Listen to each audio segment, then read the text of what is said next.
Hey friends, welcome back into this new video tutorial with OSP Pro. In this video today I'm very happy guys. I'm very happy for you guys who have subscribed to my YouTube channel. I'm really very happy. So far we have 958. I'm so happy for you guys who have subscribed to my channel. You guys who are already watching my videos, I'm very happy for you. And for you guys who have not yet subscribed to my channel, I advise you please to subscribe to my channel OSP Pro so that you can hit 1,000, and if possible share my channel to more of your friends so that they can also benefit the way you're going to be benefiting from me. And this platform is for learning, sharing up knowledge, coming up with ideas and solving up problems. And if you have any query about me, some of you guys may think where I am from. I'm from Uganda, so you can give me support if you find that my videos are interesting and you really love to be part of it. You can actually embed my videos into your website. You can embed it, you can let me know and you embed it, you get. So you can always let me know that you want to use my videos. I can allow you, because at the moment I have very many playlists for Python. This I just want, I'm sorry to be so talkative today, but I want to let you this know. Via Python videos, I have some more videos on Python. I have so far over 19 Python videos. You get Python with a Flask. So you can actually go on and get them. So and today I'm going to create another new playlist called Python with one on us Python with the SQLite. So today I'm going to be showing guys on SQLite, and you guys we're going to be doing it from scratch. I'm going to show you guys the complete CRUD with the SQLite, right from setting up SQLite and all those stuffs from scratch. So today we are going to be learning Python with SQLite, and then later on I'll be showing you another thing called Python with one on a SQLite and then one on a Flask. I'd made that video here today, but I think you guys may not understand it, because Jinga 2, you need to understand Jinga 2, and to understand Jinga 2, since I'm going to be using SQLite3, I need to understand, make sure you guys first understand that. So I'm sorry for you guys. Since I made this video 16 minutes back, I discovered that I have to redo the video by coming up with the SQLite. So now I'm going to get started with here. So you can just go to their page, pipe.org, and then you get into SQLite DB. So if you don't have, I'm going to just put down on our video description so that you can get to access that stuff. So to get started here, I'm just going to come up with a simple file for you guys to get to know how to start up that.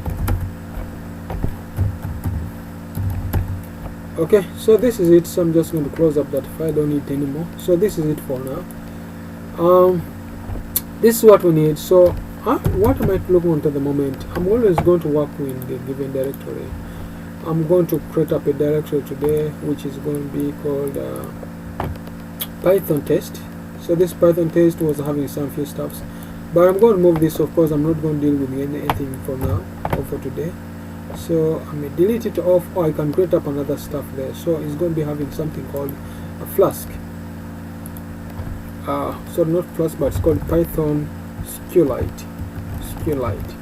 So we're going to be dealing up with all of our project inside there. So for now, I'm going to first go to my directory, then we shall download all our stuff as needed, or I can even first remove it off to avoid the confusion. So this is it. Just need to go to desktop, and then I also need to go to that platform which is actually Python one as test. You get? And underneath there we need to create a virtual box. I always like to create up a virtual env. You can create up something like maybe one as maybe Python _ SQLite. If that's the stuff you're going to create, so it's going to be there. So I think you can see it as created from all the Python files. But today is case I may not measure into Python stuff like that. I'm looking onto just SQLite and whatever, and one on us SQLite with Python. So we can even ignore that. We can just use this here down, we close up this. We can just use the Python shell to come up with that. Is it okay? So we can decide. So let's use any. Now let me just come here back before going anywhere. So if I just go back here, try a little bit before going there, so to not confuse you.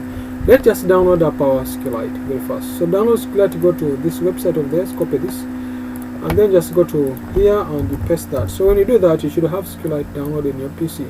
Now for me, I already have SQLite downloaded on my PC, and please, if you already have it, don't worry. And also the other way around, make sure when you type pip Python, you can always have two. So these are the main two requirements for this video. So if you have this, if you can actually write pip and you can do this, then you are good to go. So actually guys, I'm waiting for you to sort that down and then we get started. So thanks for watching this short video as you get ready for next video where you're going to be learning up on setting up and coming up with the simple echoing up what the one of us the being connected to the database and all those stuff, so that you can learn so slowly by slowly and do complete CRUD. So guys, thank you for watching. Love you. Thank you.